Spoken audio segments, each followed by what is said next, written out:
At my sister Celine's wedding, during the reception, her new mother-in-law raised a glass and said with a smile, "Don't worry, she won't last. She's been divorced twice." Celine froze mid-laugh. You could see it hit her like a punch to the chest. Her smile vanished. She looked over at her new husband, Nathan, but he didn't say a word, just kept grinning, like it was some sort of joke. I stood there, watching from a few feet away. My hands clenched at my sides. My sister had survived 2 painful divorces. This day was supposed to be her fresh start, her moment. And that woman, Dolores, just cut through her like she was disposable. I didn't say anything. Not yet. Then, from the back of the room, a woman stood up. She looked calm, controlled. She was in her late 30s, dressed in a slate blue dress that didn't quite fit the theme, like maybe she hadn't planned to attend.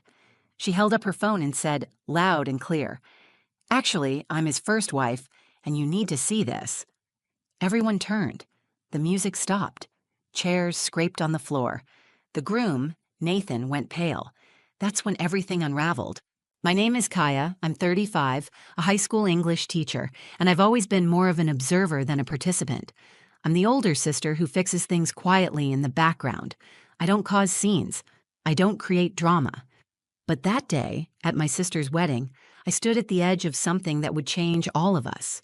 Celine, my younger sister, had always been the bright one.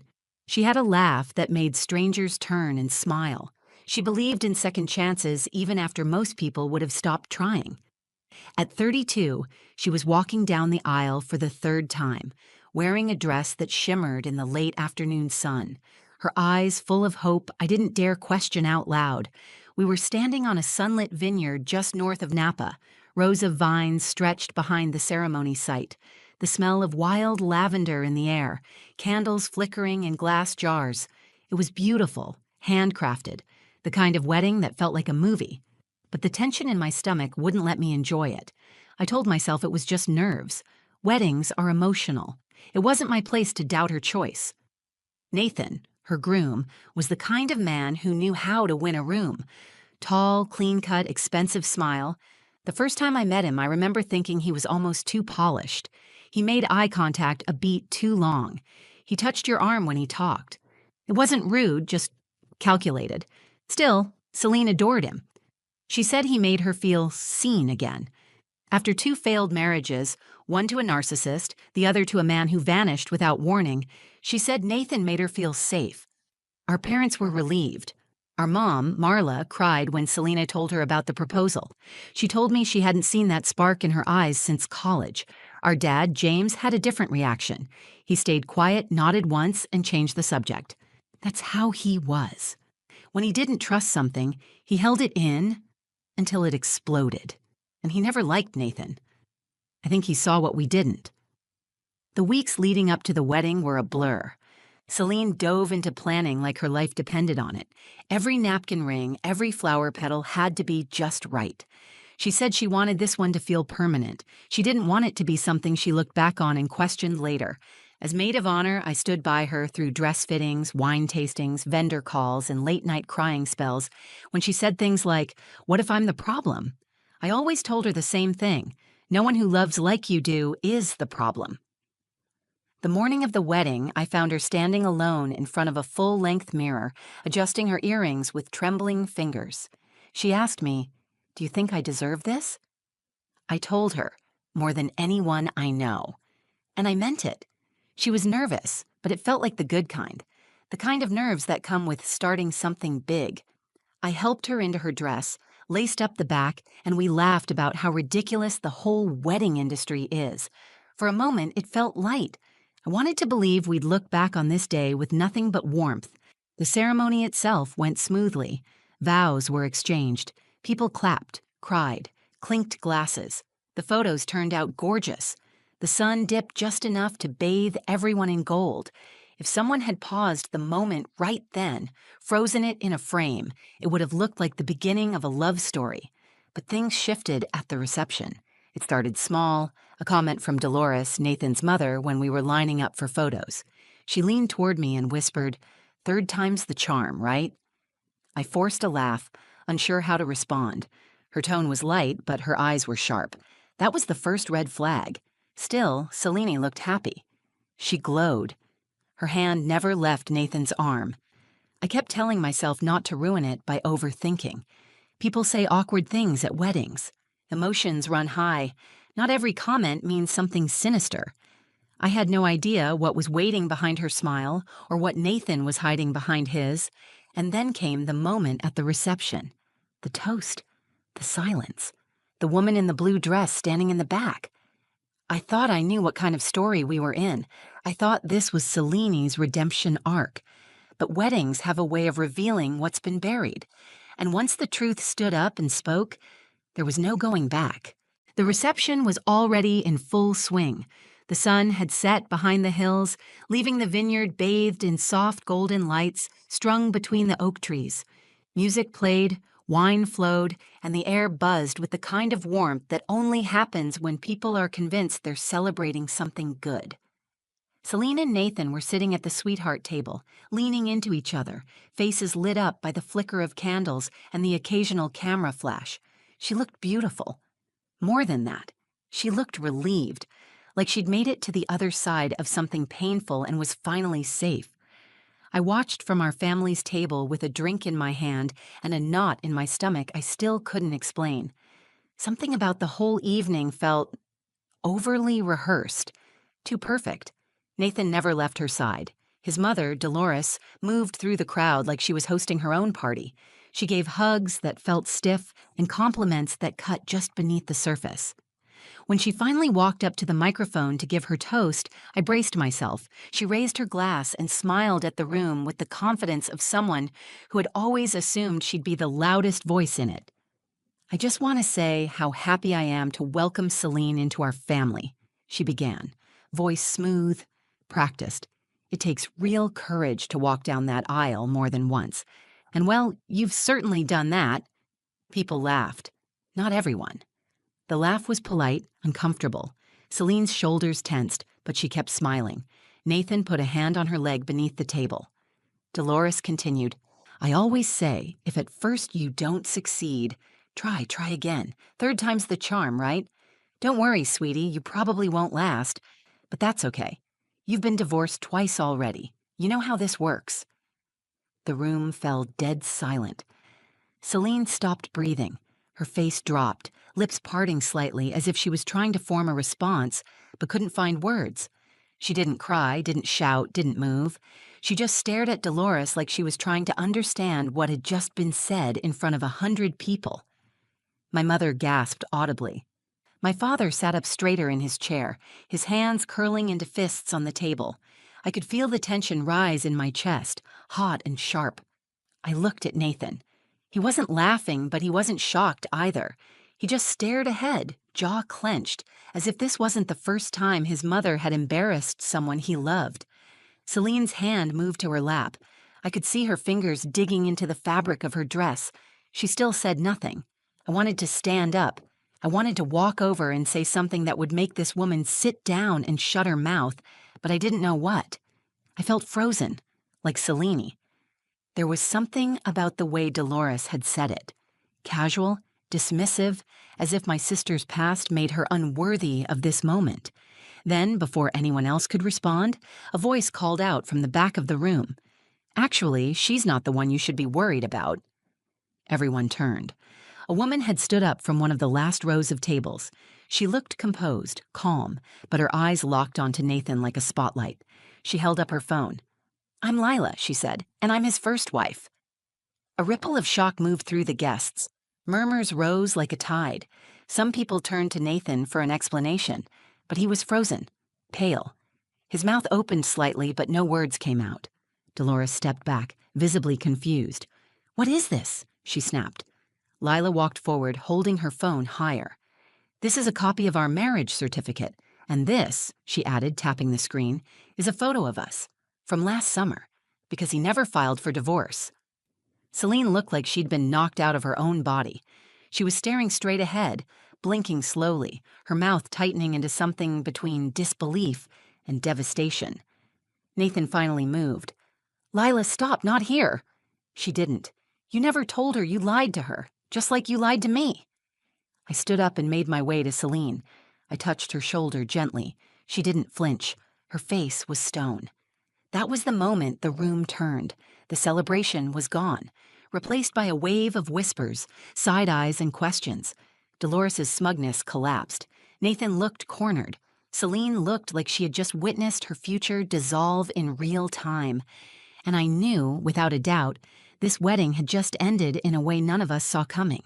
I stood next to Celine, my hand resting on her shoulder, waiting for her to react, to breathe, to do anything at all. But she didn't move. She was staring at Lila like she was trying to make sense of the moment, like maybe she was hallucinating. Her face had gone pale. The glow that had followed her all day was gone, replaced with a kind of stillness I had only seen once before, when she signed the divorce papers with her first husband. Lila held her phone steady. "You deserve to know the truth," she said directly to Selene. "I didn't come here to humiliate you. I came here because someone had to stop him from doing this again."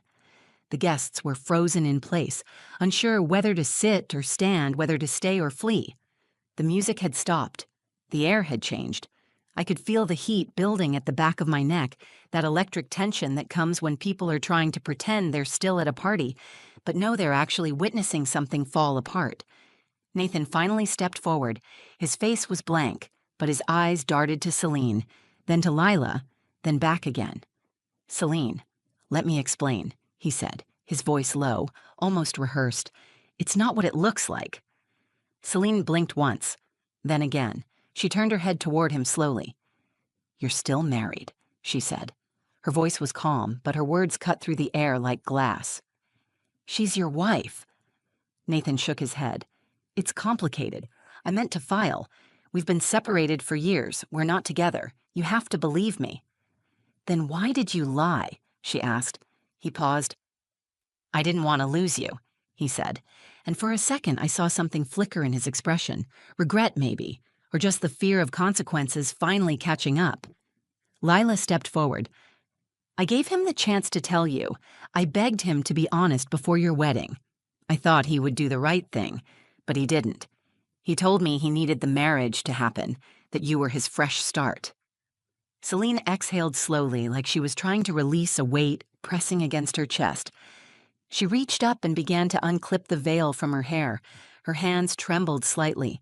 She placed it gently on the table in front of her. Dolores, who had been silent for the past few minutes, finally stepped in.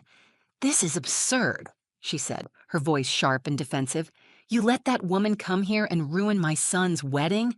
What kind of person does that?" Celine turned her gaze toward her.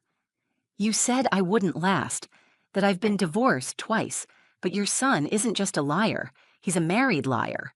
And you," she pointed calmly, "you stood there and mocked me before you even knew the truth. I guess now you don't have to worry about whether I'll last. I won't." Dolores opened her mouth to respond, but Celine had already turned back to Nathan. "You let me walk down that aisle thinking I was your future," she said, voice rising. "You looked me in the eye and promised me things that belonged to someone else. You let your mother belittle me while you stood there and said nothing." Nathan reached out for her hand. She pulled back immediately. "I need to go," she whispered, almost to herself. I stepped in closer and nodded. "We're leaving," I said. "Now." Selene stood slowly. Her legs looked unsteady, but she didn't fall. She straightened her back, took a breath, and started walking toward the edge of the tent where the cars were parked. Guests parted as we passed, whispering, unsure if they should speak. No one tried to stop her. No one tried to defend him, not even Dolores. As we moved through the crowd, Lila followed behind for a few steps. She reached into her purse, pulled out a folded envelope, and handed it to Celine. "This is everything," she said. "Dates, emails, copies of the paperwork. I don't want anything from him. I just thought you should know exactly what he's been hiding." Celine took it without a word. She didn't even look inside. She held it in her hand like a broken piece of something she no longer needed to carry. When we reached the car, she slid into the passenger seat and stared out the window. I sat beside her, started the engine, and waited. Finally, she spoke. "It's not that he lied. It's that he knew I would have stayed anyway if he had just told the truth." That was the first time she cried, And that's when I knew this wasn't just the end of a wedding. It was the beginning of something she should have had years ago, the chance to walk away before she lost herself again. We sat in the parked car outside the vineyard for a long time, not speaking. The laughter and music hadn't returned behind us. The celebration was over. Whatever joy the day had promised was gone. Celine stared at her reflection in the passenger side window. Her wedding makeup was still perfect, but her eyes were hollow. She didn't wipe away the tears. She just let them sit there like they belonged. I wanted to say something comforting, but there was nothing I could offer that would make this right. I couldn't undo what had just happened. All I could do was be still beside her while it sunk in. Eventually, she opened the envelope Lila had given her. Inside was a neatly stapled packet of documents: a marriage certificate, a signed lease agreement from a joint apartment in Seattle, recent emails, and, most damning of all, a photo of Nathan and Lila at a barbecue, dated just 7 months earlier. He had his arm around her waist. They were smiling like nothing in the world was broken. Celine held the photo in both hands. "I believed him," she said softly. "Every word. I thought I'd finally found someone who didn't see me as disposable." "You're not," I said quickly. She shook her head, but I acted like I was. That's what I hate most. I saw the signs, I felt it. The way he rushed everything, the way his stories didn't always line up. His mom was awful to me from day one, and I kept telling myself she'd come around. I ignored everything. I just wanted to believe this one would be different. I reached over and took the photo from her hand, sliding it back into the envelope. "You were hopeful. That's not a crime. That doesn't make you weak." She turned toward me, finally looking into my eyes. "It makes me tired. I don't want to have to be brave like this anymore. I just want peace." "You'll get it," I said. "But first you need to go back in there and say what you need to say. Not for him, for you." Celine didn't speak. She looked at the vineyard behind us, then at her dress. "It's too late." "No," I said. "You still have your voice. That's not nothing." 10 minutes later, we walked back into the reception. Guests were still there, scattered in clusters. Some were leaving quietly, pretending not to notice us. Others watched us like a car crash they couldn't look away from. Nathan was sitting alone at the sweetheart table, elbows on his knees, head in his hands. His mother stood beside him, arms crossed, whispering something in his ear. Lila had moved to the side of the tent. She looked at us and gave the smallest nod, a silent message that she wasn't going to speak again. Her part was done. Celine didn't hesitate. She walked straight to the microphone at the center of the tent. Her heels clicked against the wooden floor, sharp and purposeful. The noise died instantly. She stood there for a moment, and then she began. "I want to thank everyone who came today," she said. "Many of you traveled across the country to be here. You showed up for me. You cheered for me. You believed this was a beginning. And so did I." She glanced at Nathan, then back at the crowd. But the truth is, it wasn't. It was a performance. I was standing beside a man who lied to me every day we were together, a man who let his mother humiliate me in front of you all and stayed silent, a man who told me I was his future while he was still tied to his past. There were no gasps now, no interruptions, just the sound of her voice steady and rising.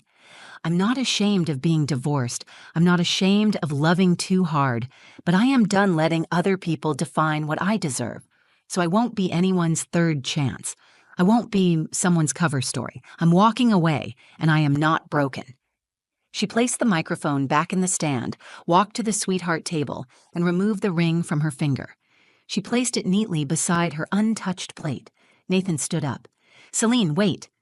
She turned to him, and for the first time all day she smiled, but it wasn't soft. It was final. "You had your chance. Now you can sit in the truth you tried to bury." And with that, she turned and walked out. I followed her, heart pounding, proud in a way that felt bigger than words. People didn't clap. They didn't need to. The silence was full of something heavier, the kind of silence that follows a reckoning. That day was supposed to be the beginning of her marriage. Instead, it became the moment she reclaimed herself. We didn't go home that night. After leaving the vineyard, Selena and I checked into a small boutique hotel 20 minutes away. She didn't want to answer questions or explain anything to anyone. She didn't want to hear apologies or condolences. She wanted quiet. She wanted space. When we got into the room, she took off the dress and sat on the edge of the bed in a tank top and leggings, her bare feet on the carpet, her makeup still somehow intact. She looked exhausted, like she had aged 10 years in a single day. But there was something different in her eyes now. Something settled. Something clear. She didn't speak for a long time. I sat across from her and waited. Finally, she said, "I don't feel angry. I thought I would, but I don't." "What do you feel?" I asked. "Free," she said. "That's the word that keeps coming to me." We ordered food and barely touched it. She showered and came out with wet hair, wrapped in a towel, and smiled for the first time since everything fell apart. "You know what's weird?" she said. "I feel lighter." The next morning, she called our parents and told them everything. My mom cried. My dad didn't say much, but I heard the steady breath on the other end of the call. I knew he was holding back everything he wanted to say. He didn't say, "I told you so." He didn't need to. In the weeks that followed, Celine filed for an annulment. Her lawyer moved fast. Lila had already sent over copies of everything. There were no drawn-out court battles, no begging for explanations. Nathan didn't fight it. He signed the paperwork quietly and disappeared. His mother didn't reach out, not once. Celine went off social media. She cut ties with every guest who tried to gossip. She kept only the ones who sent messages of support without asking for details. She returned the wedding gifts. She donated her dress. And then she rested. For months, she gave herself permission to not chase closure. She didn't look for new love. She didn't look for distractions. She started therapy. She began journaling every night. She picked up an old hobby, pottery, something she used to love before she got married the first time. She joined a small studio across town and started making things with her hands again. She said it felt good to create something that didn't need to be perfect. We talked every day. Sometimes about nothing, sometimes about everything. One night, 6 months later, she came over with a bottle of wine and a grin on her face. "I met someone," she said. I didn't panic. I didn't rush to protect her. I just listened. His name was Elias. He was quiet, kind, a widower. He didn't rush her. He didn't try to save her.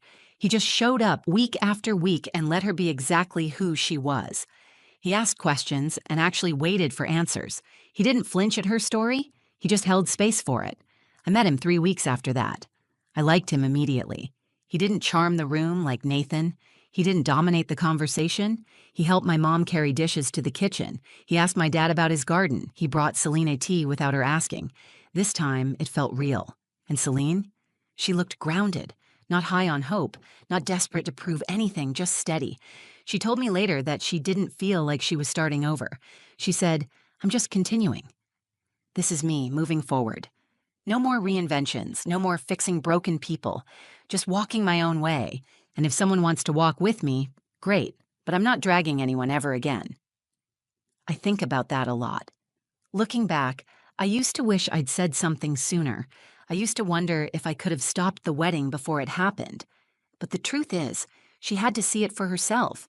She had to hear those words, face that betrayal, and walk away on her own terms.